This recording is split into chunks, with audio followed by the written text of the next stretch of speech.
Bonjour à tous. Je suis Dr Mohamed Amin Imer, et aujourd'hui, nous allons explorer ensemble le rôle transformateur de l'intelligence artificielle dans le secteur de la santé. Ce n'est pas seulement une évolution technologique, c'est une révolution qui remodèle nos pratiques, de la recherche au chevet du patient.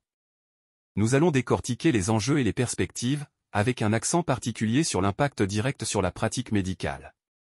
Préparez-vous à un voyage au cœur de cette synergie entre l'humain et la machine. Avant de plonger dans les applications concrètes, il est essentiel de bien définir ce que nous entendons par intelligence artificielle. L'IA, en substance, est une branche de l'informatique qui vise à reproduire les capacités cognitives humaines dans des machines. Ici, nous ferons la distinction entre l'IA faible, focalisée sur des tâches spécifiques, et l'IA forte, un objectif plus ambitieux qui vise une intelligence générale. Cette distinction est cruciale car elle détermine les capacités et les limites de chaque type d'IA que nous allons étudier dans le cadre de la santé. L'IA n'est pas un domaine nouveau, elle a une histoire jalonnée de haut et de bas. Initialement, dans les années 1950, nous avons assisté à l'émergence de l'IA symbolique. Puis sont venus les hivers et de l'IA, marqués par des désillusions. Enfin, la discipline a connu une renaissance grâce à l'apprentissage profond et à la disponibilité massive de données, que nous exploitons aujourd'hui pour révolutionner des domaines tels que la santé. Cette perspective historique est cruciale pour comprendre les défis que nous surmontons et les opportunités que nous saisissons. Pourquoi l'IA est-elle si cruciale dans le secteur de la santé? Le vieillissement de la population et la montée des maladies chroniques mettent une pression énorme sur nos systèmes de santé. L'IA n'est pas une solution miracle, mais un outil puissant qui permet d'améliorer l'efficacité des processus, de personnaliser les soins et d'optimiser la recherche. Son intégration n'est donc pas un choix, mais une nécessité pour faire face aux défis sanitaires actuels et futurs. L'IA est en train de transformer les diagnostics médicaux. Dans l'imagerie médicale, elle peut analyser des radiographies ou des IRM avec une précision accrue, souvent supérieure à celle de l'œil humain, permettant ainsi la détection précoce de pathologies. De plus, son utilité ne se limite pas à l'imagerie, elle s'étend à d'autres spécialités telles que la dermatologie ou l'ophtalmologie, ouvrant des horizons diagnostiques inédits.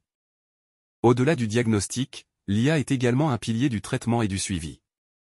Elle peut aider à personnaliser les plans thérapeutiques, à surveiller à distance les patients, et même à assister les chirurgiens. La chirurgie robotique, par exemple, permet des interventions plus précises et moins invasives grâce à l'IA. Ces avancées marquent une nouvelle ère dans la prise en charge des patients. L'IA n'est pas seulement un outil clinique, c'est aussi un moteur de recherche et de développement. Elle accélère la découverte de nouveaux médicaments, analyse de vastes ensembles de données cliniques pour mieux comprendre les maladies, et peut même simuler l'évolution des pathologies pour prédire l'efficacité des traitements. Ces capacités ouvrent la voie à des avancées majeures dans la lutte contre les maladies.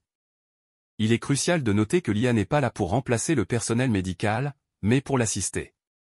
Ses bénéfices pour les médecins sont nombreux. L'automatisation des tâches répétitives permet de gagner du temps précieux, l'accès à des informations probantes facilite la prise de décision, et surtout, l'IA permet aux médecins de se recentrer sur l'humain, sur la relation avec leurs patients, car c'est l'essence même de leur vocation. Il est essentiel d'aborder les défis et les limites de l'IA. Les risques d'erreurs et de biais algorithmiques sont une préoccupation majeure. Nous devons également nous confronter à des questions éthiques et juridiques complexes concernant la responsabilité médicale et la protection des données. Enfin, l'implémentation de l'IA représente un défi financier et organisationnel. Nous ne devons pas occulter ces aspects car ils sont indissociables du progrès. L'IA n'est pas un aboutissement, mais une étape vers une médecine augmentée. Cela nécessite une approche réfléchie, axée sur l'éthique, la responsabilité, et la collaboration entre tous les acteurs de la santé. Si nous abordons cette transformation avec sagesse, l'IA nous permettra d'améliorer les soins et la recherche, pour une santé toujours plus performante et humanisée. Merci de votre attention.